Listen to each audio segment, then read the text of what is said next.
Hello everyone, स्वागत है आपका एरावर्ड के यूट्यूब चैनल में। संस्था में चल रहे टेस्ट सीरीज और इनलाइटमेंट प्रोग्राम से जुड़ने के लिए आप दिए गए स्क्रीन नंबर पर कॉल कर सकते हैं या एसएमएस कर सकते हैं।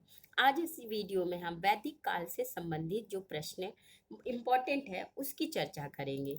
तो पहला प्रश्न जो हमारे पास है, वैदिक सभ्यता मुख्यतः कैसी थी? कैसी मतलब स्वरूप कैसा है? तो हम जानते हैं कि जो हड़प्पा सभ्यता थी वह नगरी सभ्यता थी। वहीं जो वैदिक सभ्यता थी वह ग्रामीण सभ्यता का प्रतिनिधित्व कर रही थी, इसलिए इसका मूलतः वैदिक सभ्यता ग्रामीण सभ्यता थी। आर्यों का आरंभिक जीवन किस पर आधारित था? आरंभ में किस चीज पर आधारित थे? मतलब कृषि पर, वेदों पर कि पशुचारण पर? तो आर्यों का जो आरंभिक जीवन था वो पशुचारण पर आधारित था। पशुचारण करके वो अपना जीवन व्यक्त करते थे। आर्यों के आरंभिक इतिहास की जानकारी हमें किससे मिलती है? तो जो आर्यों के आरंभिक इतिहास की जानकारी है वह हमें ऋग्वेद से मिलती है। हम जानते हैं कि ऋग्वेद ही वह काल है जब ऋग्वेद के ऋग्वैदिक काल का निर्माण हुआ था, इसलिए आर्यों की जो आरंभिक जानकारी है वो ऋग्वैदिक काल के ऋग्वेद से मिलती है। ऋग्वेद आर्यों के निवास स्थल में सप्त सैंधव क्षेत्र का उल्लेख मिलता है। इसका क्या अर्थ है?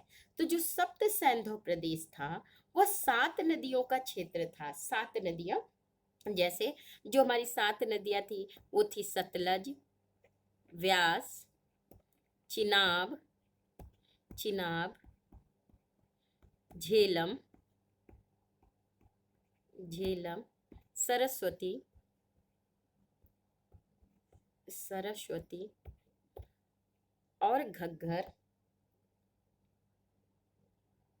और घग्गर और रावी। रावी। तो हम कह सकते हैं कि जो जो 7 नदियां थी इन्हीं के क्षेत्र को सप्त सैंधव प्रदेश के नाम से जाना जाता था। निम्नलिखित कथनों पर विचार कीजिए कि कौन सा कथन सत्य है।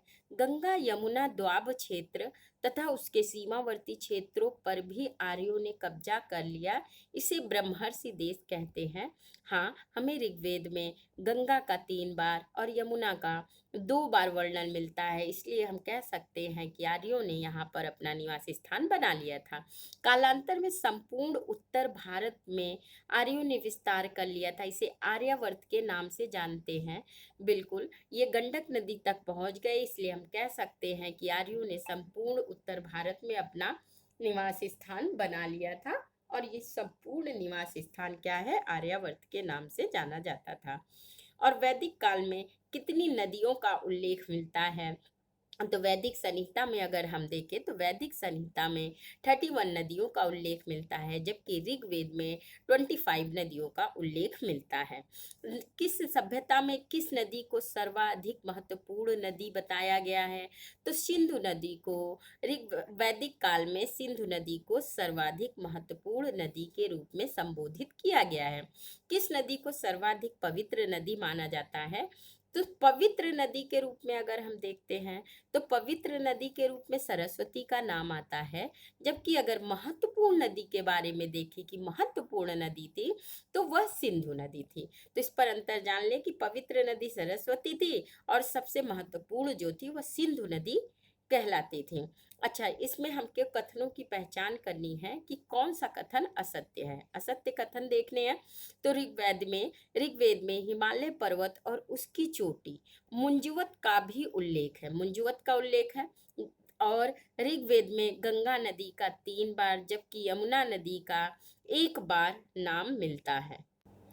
तो गंगा नदी का 3 बार और यमुना नदी का 1 बार नाम उल्लेख मिलता है। ये कथन गलत हो जाता है क्योंकि गंगा नदी का जो नाम है वो 1 बार मिलता है और यमुना नदी का जो नाम है वो 3 बार मिलता है, इसलिए हम कह सकते हैं कि हमारा कथन जो है 2 गलत हो जाएगा। और चूंकि मुंजवत चोटी कहते हैं इसलिए हमारा कथन 1 सही हो जाएगा। तो गलत पूछा है इसलिए हमारा आंसर होगा बी। और ऋग्वैदिक समाज में सबसे छोटी इकाई कौन सी थी? तो हम जानते हैं कि सबसे छोटी इकाई कुल या परिवार हुआ करती थी, जो ऋग्वेद में होता था। तो कुल या परिवार होता है। ऋग्वेद समाज पितृसत्तात्मक था और सामाजिक संगठन का आधार गोत्र और जन्म मूलक था। पितृसत्तात्मक समाज होते हुए भी महिलाओं की यथोचित सम्मानजनक स्थिति थी। हाँ, ऋग्वैदिक काल में सम्मानजनक स्थिति थी, इसलिए हम कह सकते हैं कि ये दोनों ही कथन सत्य हैं। आइए, निम्नलिखित में से नदियों को मिलाना है, तो जैसा हम जानते हैं कि पुरुषड़ी जो है वो रावी नदी होती है, पुरुषड़ी विपाशा जो है व्यास नदी को कहते हैं, वितिस्ता झेलम नदी का नाम है और सुतुद्री सतलज नदी का नाम है। इसलिए हमारा जो आंसर होगा फर्स्ट का 2, यानी कि हमारा आंसर हो जाएगा बी। आप इस आंसर को यहाँ से भी देख सकते हैं मिलान में, चूंकि दूसरे का चौथा हमें नहीं मिल रहा है इसलिए थोड़ा संदेह, आप यहाँ से इसके आंसर को मैच करा लेंगे। निम्नलिखित कथनों पर विचार कीजिए कि कौन सा कथन सत्य है। ऋग्वेद काल में संयुक्त परिवार की प्रथा प्रचलित थी और ऋग्वैदिक काल में 10वें मंडल में वर्णित पुरुष सूक्ति में चारों वर्णों का वर्णन मिलता है और ऋग इस काल में स्त्रियां अपने पति के साथ यज्ञ कार्य में भाग नहीं लेती थी। नहीं लेती है जो कथन है वो सत्य नहीं है। अब हम देखते हैं कि इसमें हमें क्या सर्च करना है। निम्नलिखित में से सत्य नहीं है, सत्य नहीं है की बात करें तो संयुक्त परिवार हाँ होता था। 10वें मंडल में पुरुष सूक्ति में चारों वर्णों का उल्लेख मिलता है बिल्कुल, लेकिन स्त्रियां जो है ऋग्वैदिक काल में यज्ञ कार्यों में भाग लेती थी, इसलिए ये कथन गलत हो जाता है और जो हमारा आंसर होगा वो नंबर 3 हो जाएगा। आजीवन अविवाहित रहने वाली कन्या क्या कहलाती थी? तो आजीवन जो विवाह नहीं करती थी कन्या, उसे अमाजु के नाम से संबोधित किया जाता था। आर्यों की प्रशासनिक इकाई कितने भागों में बांटी जाती थी? तो वो 5 भागों में थी। हमने पहले भी चर्चा की कि कुल यानी परिवार सबसे छोटा होता था, कई परिवार मिलाकर ग्राम का निर्माण होता था, कई ग्राम मिलकर विष बनते थे, विषयों को मिलाकर जन का निर्माण होता था और जनों को जो मिलाया जाता था तो वो राष्ट्र का निर्माण होता था। इसलिए सबसे बृहद जो इकाई थी वह राष्ट्र थी और जब से सबसे छोटी पूछा जाए तो वो कुल थी। और कुल कितने भागों में इकाइयों में विभाजित थी प्रशासनिक इकाई? तो हम कहेंगे कि 5 भागों में विभाजित थी। हमें निम्न में से सत्य कथन को तलाशना है। कौन सा कथन सत्य है? तो राजा भूमि का स्वामी नहीं होता था, जबकि स्वामित्व भूमि का स्वामित्व जनता पर होता था। बिल्कुल, बलि एक प्रकार का कर था जो प्रजा द्वारा स्वेच्छा से दिया जाता था और ऋग्वैदिक काल में राजा को गुप्त जनस्य अर्थात कबीले का संरक्षक और पूरा भेदता अर्थात नगरों पर विजय पाने वाला कहा गया। इस प्रकार ये जितने भी कथन दिए गए हैं सही सत्य हो जाते हैं, इसलिए हमारा आंसर होगा डी। किस जानवर को अघन्या कहते हैं?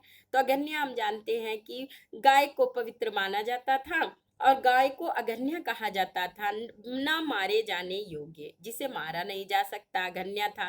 ऋग्वैदिक काल में निम्नलिखित में से किसे महत्वपूर्ण मूल्यवान संपत्ति समझा जाता था? तो हमने कहा गाय को महत्व दिया जाता था, उसे अघन्या कहते थे और अघन्या को मूल्यवान संपत्ति माना जाता था। पूर्व वैदिक काल में आर्यों का धर्म मुख्यतः किस पर आधारित था? हम जानते हैं कि यज्ञ के द्वारा वो प्रकृति को खुश करते थे, इसलिए हम कह सकते हैं प्रकृति पूजा और यज्ञ उनके धर्म का मुख्य भाग हुआ करता था। सर्ग, प्रतिसर्ग, वंश, मनंतर और वंशाचरित, ये क्या थे? ये पुराणों में उल्लेख थे। ये जो पांचों थे ये 5 प्रकार की विषय वस्तु थी। क्या थी? 5 प्रकार की विषय वस्तु थी जिसका वर्णन हमें किस में मिलता है? पुराणों में। हमने चर्चा की थी कि पुराण टोटल कितने होते हैं? 18 होते हैं और इसमें ये जो विषय थे, इसमें जो 5 विषय दिए गए हैं तो कुछ नाम से भी स्पष्ट है कि वंशानुचरित जो होता था उसमें राजाओं की वंशावली की चर्चा, उनकी राजनीतिक अवस्थाओं और घटनाओं का वर्णन होता था। जो मनवंतर होता था इसमें कल्प और युगों का वर्णन होता था। इसमें किसका वर्णन था? इसमें कल्प और युगों से संबंधित, जो युगों से संबंधित विषय वस्तु थी उनका वर्णन किया जाता था। जबकि वंश में भी राजाओं की जो लिस्ट होती थी, वंश वृक्षों का वर्णन होता था। प्रतिसर्ग प्रलय के बाद जो पुनर्सृष्टि होती थी उसके बारे में बताता था, और जो सर्ग होता था वह सृष्टि का पुराण, मतलब सृष्टि का निर्माण कैसे हुआ है इसका वर्णन करता था। इस प्रकार हम कह सकते हैं कि पुराणों में सर्ग, प्रतिसर्ग, वंश, मनन, वंतर और वंशाचरुत नामक 5 विषयों का वर्णन मिलता है। निम्नलिखित अभिलेखों में कौन सा ईरान से भारत में आर्यों के आने की सूचना देता है? कि ईरान से भारत आए थे, इसका वर्णन हमें किस में मिलता है? तो हम जानते हैं कि जो बोगजगोई उल्लेख है, बोगजगोई, तो बोगजगोई उल्लेख जो एशिया माइनर से मिला है, एशिया माइनर से बोगजगोई उल्लेख जो है वह 14वीं शताब्दी का है।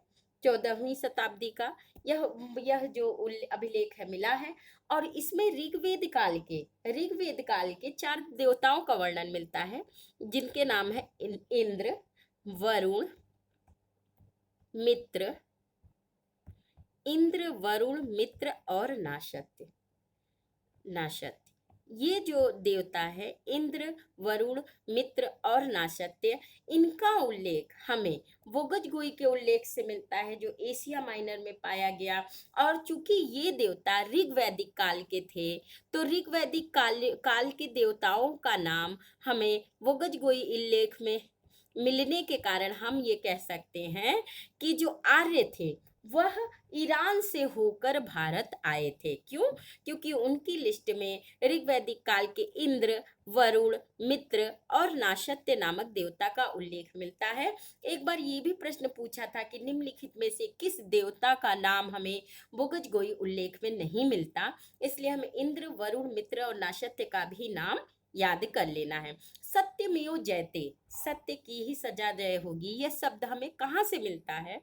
तो सत्यमेव जयते हम जानते हैं कि अथर्ववेद में, जो अथर्ववेद का मुंडको उपनिषद है, अथर्ववेद, अथर्ववेद के मुंडको उपनिषद में हमें सत्यमेव जयते का उल्लेख मिलता है। भारतीय उपमहाद्वीप में लोहे का सर्वप्रथम साहित्यिक साक्ष्य किसमें मिलता है?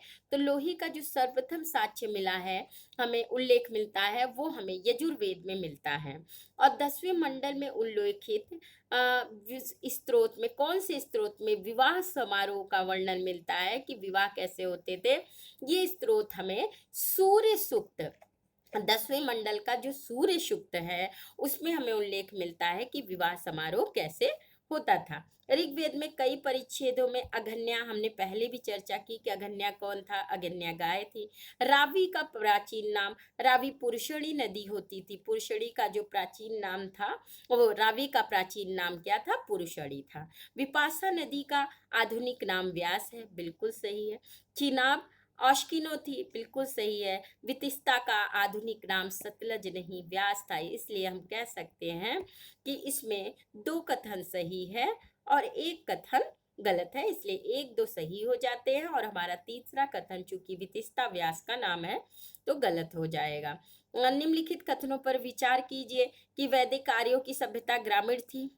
वैदिक आर्य यज्ञ करते थे, बिल्कुल करते थे। लिंग पूजा और मूर्ति पूजा का विरोध था, और ऋग्वेदों के आर्यों के पालतू पशु घोड़ा हुआ करते थे। अगर इन कथनों पर विचार करें तो हम देखते हैं कि ये सभी कथन सत्य हो जाते हैं, क्योंकि ग्रामीण सभ्यता थी और वैदिक आर्य यज्ञ की पूजा करते थे, लिंग और मूर्ति पूजा का विरोध था, और वो चूंकि युद्धों में विश्वास रखा जाता था इसलिए घोड़े का पालन किया जाता था। भारत के इतिहास में निम्नलिखित कथनों में कौन सा कथन सही है? कौन सा कथन सही है? मिताक्षरा, मिताक्षरा ऊंची जाति की सिविल विधि थी और दाएं भाग निम्न जाति की सिविल विधि थी, ऊंची और निम्न जाति की नहीं। ये कथन बिल्कुल गलत है, क्योंकि देखिए मिताक्षरा जो थी, मिताक्षरा वह याज्ञवल्क्य स्मृति पर टीका थी। हमने कल बात की थी याज्ञवल्क्य की, तो जो हमारी याज्ञवल्क्य की जो स्मृति थी, याज्ञवल्क्य की स्मृति पर टीका है क्या? ये हमारी मिताक्षरा, मिताक्षरा याज्ञवल्क्य पर टीका है जिसकी रचना विज्ञानेश्वर ने की है। किसने की है? तो विज्ञानेश्वर ने इसकी रचना की है, और इसमें ऊंची जाति की सिविल विधि और दाएं भाग की जो रचना थी उसे जिमूत वाहन ने किया था। इसकी दाएं भाग की रचना जिमूत वाहन के द्वारा किया गया था, जिमूत वाहन के द्वारा। लेकिन यह हिंदू हिंदू शास्त्र विधि शास्त्र से संबंधित पुस्तक थी, न कि इसे विभाजित किया गया था कि ये ऊंची जाति का है और दाएं भाग सिविल जाति निम्न जाति की सिविल विधि है। ऐसा विभाजन इसमें नहीं किया गया था, इसलिए हम कह सकते हैं कि कथन एक गलत है। और मिताक्षरा की व्यवस्था जो थी, मिताक्षरा जिसे विज्ञानेश्वर ने लिखा था, पुत्र अपने पिता की जीवन काल में ही संपत्ति का अधिकार का दावा कर सकता है, जबकि दाएं भाग में मृत्यु के उपरांत एक बार ये कथन भी दिया गया था कि किसमें क्या का, बिल्कुल जो हमारा मिताक्षरा है उसमें पिता के काल में ही संपत्ति के अधिकार का दावा होता था, जबकि जो हमारा दाएं भाग है वो मृत्यु के उपरांत प्रबंध करता है। इस यही एक मेजर डिफरेंस हम मिताक्षरा और दाएं भाग में पाते हैं। इसलिए हम कह सकते हैं कि कथन 2 हमारा सही होगा और कथन 1 गलत हो जाएगा। सामान्यतः लोहे की प्रौद्योगिकी युग की शुरुआत उत्तर वैदिक काल से जोड़ा जाता है। इसके पर्याप्त साक्ष्य भी उपलब्ध है, बिल्कुल। और इस काल में अध्ययन के लिए चित्रित धूसर मृदभांड का महत्वपूर्ण साक्ष्य है। और थर्ड देखें तो संस्कृति के लोगों का मुख्य केंद्र मध्य देश था, जिसका प्रसार सरस्वती नदी से लेकर गंगा के द्वाब तक है। तो अगर इन कथनों पर हम विचार करते हैं तो दिए गए सभी कथन सत्य हो जाते हैं, क्योंकि चित्रित धूसर जो मृदभांड थे वो ये उत्तर वैदिक काल से ही संबंधित थे और संस्कृति के लोगों का मुख्य केंद्र मध्य देश था और सरस्वती नदी से लेकर गंगा के द्वाब तक इनका विस्तार था। इसलिए हम कह सकते हैं कि 1, 2, 3 सभी कथन सही है। उत्तर वैदिक काल में सतपथ ब्राह्मण में किस नदी का उल्लेख मिलता है? सतपथ ब्राह्मण हम जानते हैं कि यह यजुर्वेद से संबंधित था। यजुर्वेद से संबंधित सतपथ ब्राह्मण में नर्मदा और गंडक का नाम मिलता है। तो हमें ये भी याद करते रहना है कि कौन सा किस वेद से संबंधित है। तो सतपथ ब्राह्मण यजुर्वेद से संबंधित था और नर्मदा और गंडक नदी का उल्लेख मिलता है। ऐत्रेय ब्राह्मण हम जानते हैं ऋग्वेद से संबंधित था और इसमें पुत्री को क्या कहा गया? तो पुत्री को कृपण नाम से संबोधित किया गया, कहा ऋग्वेद में। सर्वप्रथम किस ग्रंथ में महिलाओं को संपत्ति के अधिकार के संबंध में जानकारी दी गई थी? तो कल जब हमने बात की थी तो हमने बताया था कि याज्ञवल्क्य की स्मृति में महिलाओं की उच्च स्थिति का बोध कराते हुए इसमें उन्हें संपत्ति का अधिकार दिया गया था, जबकि मनुस्मृति में महिलाओं को संपत्ति के अधिकार से वंचित कर दिया गया था। इसकी चर्चा हमने की थी, वंचित किया गया था। इसलिए हम कह सकते हैं कि जो कथन है वो याज्ञवल्क्य स्मृति के बारे में दिया गया। हाँ, मिताक्षरा ग्रंथ किसकी रचनाएं हैं? हमने ऊपर प्रश्न में चर्चा की कि मिताक्षरा जो है याज्ञवल्क्य स्मृति पर टीका है, जिसकी रचना विज्ञानेश्वर ने की है। विज्ञानेश्वर ने इसकी रचना की है। सर्वप्रथम जबालोपनिषद में चारों आश्रमों का वर्णन मिलता है। जबालोपनिषद की अब बात करें तो जबालोपनिषद हमारा अथर्ववेद से संबंधित है। अथर्ववेद से संबंधित है और इसमें जो चारों आश्रम की बात की गई है, तो हमारे चारों आश्रमों का उल्लेख कौन कौन सा है? जो हमारा वानप्रस्थ है, ब्रह्मचर्य है। सबसे पहला जो हमारा आश्रम है वह है ब्रह्मचर्य आश्रम, ब्रह्मचर्य। दूसरा जो हो जाता है वह होता है गृहस्थ आश्रम, गृहस्थ आश्रम का उल्लेख मिलता है। और जो तीसरा है वह होता है हमारा वानप्रस्थ, वानप्रस्थ हमारा आश्रम हो जाता है। और चौथा है वो हमारा संन्यास आश्रम हो जाता है। संन्यास आश्रम का उल्लेख हमारा मिलता है किसमें?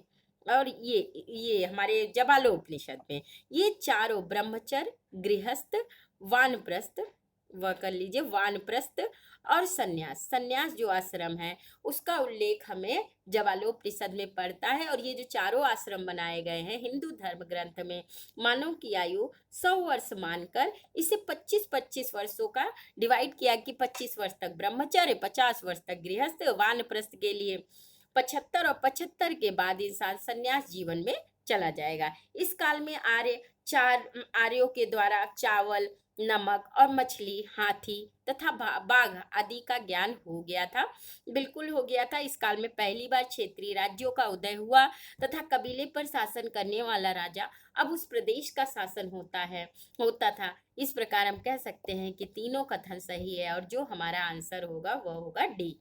और नेक्स्ट क्वेश्चन, उत्तर वैदिक काल में राजा का राज्य अभिषेक किस यज्ञ द्वारा संपन्न होता था? तो नाम से ही पता चलता है कि राजसूय यज्ञ जो होता था वो राजा के राज्याभिषेक से संबंधित होता था।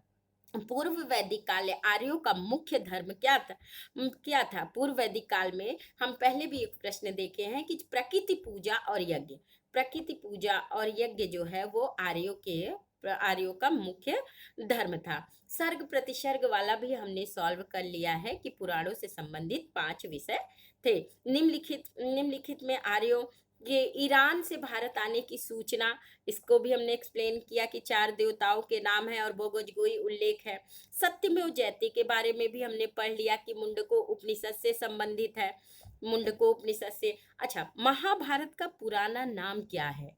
यह महत्वपूर्ण है क्योंकि महाभारत का जो पुराना नाम है वह जय संहिता हो जाता है। जय संहिता महाभारत का पुराना नाम होता है। हम ये भी जान ले कि जो भगवत गीता है वह संस्कृत में था, यह महाभारत का ही भाग था।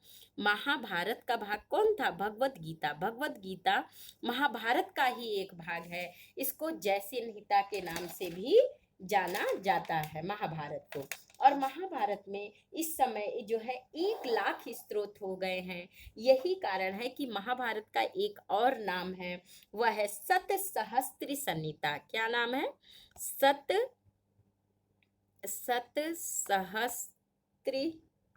संहिता। सतसहस्त्र संहिता किसका नाम है? तो महाभारत का नाम है। क्यों? क्योंकि इसमें 1 लाख स्त्रोत हो गए। तो जय संहिता के साथ हमें सतसहस्त्र संहिता के बारे में भी जानना पड़ेगा। और भगवत गीता किसका भाग है? तो यह महाभारत का भाग हो जाता है। निम्नलिखित कथनों पर सत्य कथन देखते हैं कि सत्य कथन नहीं है, देखना है हमें कि कौन सत्य नहीं है। सर्वप्रथम शतपथ ब्राह्मण में पुनर्जन्म के सिद्धांत का उल्लेख है। बिल्कुल, शतपथ ब्राह्मण में पुनर्जन्म का उल्लेख है। इस काल में 2 महाकाव्य थे, महाभारत और रामायण। रामायण सबसे बड़ा महाकाव्य है? नहीं, रामायण सबसे बड़ा का न होकर महाभारत सबसे बड़ा महाकाव्य होगा। हमने पहले भी बताया कि 1 लाख स्त्रोत होने के कारण इसको सहस्त्र संहिता के नाम से भी जाना जाता है। और अगर इस चीज को हम देखें, नेक्स्ट क्वेश्चन, कि निम्नलिखित वेदों में, निम्नलिखित जो वेद है अपने पुरोहितों में, तो हम इसका मिलान करते हैं कि ऋग्वेद का जो देव होता था, जो पुरोहित होता था, उसको होत्रा कहा जाता था, उसको होत्रा कहा जाता था। और ऋग्वेद का जो होता था होत्रा। और अगर हम सामवेद की बात करें तो सामवेद हमारा उद्गाता होता था। यजुर्वेद की बात करें तो यजुर्वेद का जो पुरोहित होता था अर्धवर्यु होता था। और अथर्ववेद के पुरोहित को ब्रह्म के नाम से जाना जाता था। इसको मिलाने पर हमारा जो आंसर हो जाता है 3124 हो जाता है। निम्नलिखित कथनों पर विचार कीजिए कि वैदिक काल में आर्यों की जो शिक्षा प्रणाली थी मौखिक थी। बिल्कुल मौखिक थी, इसी कारण इसे संहिता कहा जाता था, क्योंकि यह सुन सुनकर संरचित होती थी। ऋग्वैदिक काल में आर्यों में पालतू पशु घोड़ा होता था। घोड़ा होता था क्यों? क्योंकि वह युद्ध प्रधान व्यवस्था थी, तो उसमें घोड़े की मुख्यता थी। ऋग्वैदिक काल में ऋग्वैदिक आर्यों का समाज परिवार आधारित था, हालांकि यहाँ परिवार मातृसत्तात्मक था। यह कथन गलत हो जाता है, क्योंकि मातृसत्तात्मक हम जहाँ तक जानते हड़प्पा काल था, जबकि वैदिक काल पितृसत्तात्मक व्यवस्था थी। पितृसत्तात्मक व्यवस्था कहाँ पर थी? तो ये हुआ करती थी हमारा वैदिक काल में। इस प्रकार हमने इन प्रश्नों को सॉल्व किया। हमने आज 44 प्रश्नों के उत्तर यहाँ पर वैदिक काल से संबंधित देखा। अब संस्था जो है पीसीएस की गंभीरता को देखते हुए टेलीग्राम में भी आपके लिए 50 क्वेश्चन लेकर आई है, जिसमें 30 ट्रेडिशनल और 20 करंट अफेयर के होंगे। इसमें जुड़ने के लिए आप दिए गए स्क्रीन नंबर पे कॉल कर सकते हैं या SMS कर सकते हैं। धन्यवाद।